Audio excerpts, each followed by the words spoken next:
My name is Melanie. I am one of the clinical managers here at Aspire Indiana Health, and I am here to share with you a little bit more about diabetes because it is National Diabetes Awareness Month. There's a lot of different types of diabetes, and it affects about 1 in 7 Americans in the United States, and that is an ever-growing number. There are a couple of different types of diabetes that are probably more prominent, but there's really a lot of different types of diabetes. So type 1 diabetes is an autoimmune disorder where the individual's body actually attacks their immune system attacks their pancreas, different bodily functions, and they actually quit producing a vital hormone in their body called insulin. And that is a vital hormone to live and to function. They cannot live without insulin. There's no known cause or cure for type 1 diabetes, so it is a chronic autoimmune disorder. It requires a lot of medical care and support, and really the individual has to administer their insulin themselves because their body does not create it. The other significant type of diabetes is type 2 diabetes. This one's a little bit different in that the individual's body does continue to produce insulin, but it is not effectively using the insulin. So that's typically managed by medication, lifestyle change. They may end up needing to take some insulin, and the saving grace with type 2 is that sometimes an individual can recover from type 2 diabetes with the right lifestyle changes. Diabetes is, because it is such a vital and extensive and long-term disorder, and because it is so critically involved with your medical care, there's just a lot that goes into it. It is pretty much a full-time job to manage diabetes, and it's often a challenge to find the right supports and tools and resources available to really manage it well. So a day in the life of a typical diabetic can be very extensive. There's a lot they have to think about. So it's obviously just a matter of making sure that their blood sugar is regulated. However, there are so many factors that impact blood sugar. It is not just what we eat. It is also the stress that we're under and how much sleep we got and other hormone pieces, other medications we may be taking. It really requires intricate monitoring of all those factors in addition to the medication and even timing of medication that they are taking to manage their blood sugar. And really so much of that is outside of their control because you can't always control the different things going on inside of your body.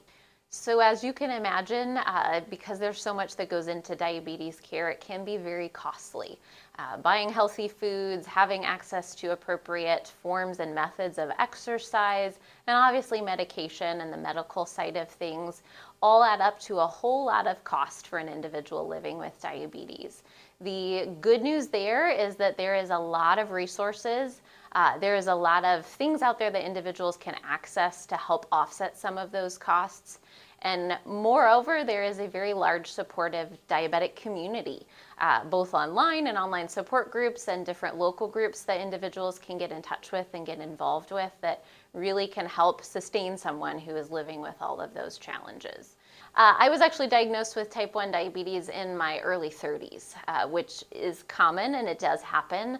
Prior to being diagnosed, I did not believe that diabetes was something that I could get in my older years. I didn't realize that it was common for adult onset diabetes. I thought it was just juvenile onset diabetes or potentially type 2.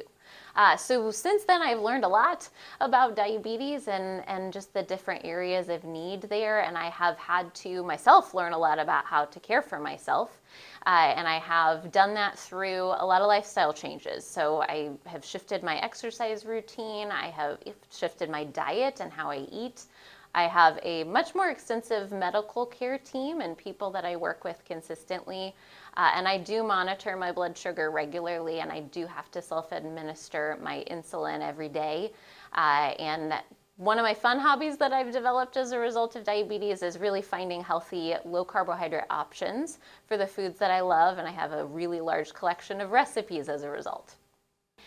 There's also a lot of stigma around whether or not people get diabetes for any fault of their own. No one tries to get diabetes, and diabetes is not something that anyone can or can't prevent. It is often something that happens for no concern or any reason of their own, but they have to address it to live a healthy lifestyle. Depending on the type of diabetes, it can be life-shortening, and it really impacts every area of life and functioning. So it does take a lot of attention and care and support, and we want to certainly fight through the stigma so that individuals can make sure that they're reaching out to get the support and medical care needed. So the good news is, although diabetes is any form of diabetes is a very challenging disease that really does take a lot of attention and support and care, the care is available, and it is critical that those who have diabetes or are at risk for diabetes are getting the medical care and attention that they need. If you are needing that, or if you're even wondering if you have risk levels for potential diabetes, I would definitely encourage you to see your primary care provider. And if you don't have a primary care provider, Aspire does provide those services. And really, if reaching out to anybody as long as you can to make sure that you get that support, it is out there and it is vital. And if an individual with diabetes reaches out and gets that support, they really can live a very fulfilling life.